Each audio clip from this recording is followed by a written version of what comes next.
Hi, welcome to today's episode of our Dear Farmers Do Not Get Hot series. So, on today's episode, we're talking about farmers' mental health. This is a very important topic for farmers because they need to stay stable to be able to produce food. In our previous video, remember we talked about livestock handling, but today we're talking about farmers' mental health.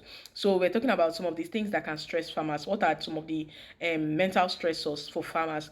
So, we did a survey with farmers in Nigeria, actually Cross River, and some of the things that they mentioned, some of the things that stresses them as farmers. So one of the major things was flooding. They talked about finances. They talked about unstable market. They talked about crisis like farmer header crisis. They talked about getting attacked. They talked about land issues. So these are some of the things that stresses farmers. So we want to create this awareness to let people know that farmers also have a lot of things that stresses them, and you know that farmers work with a lot of equipment that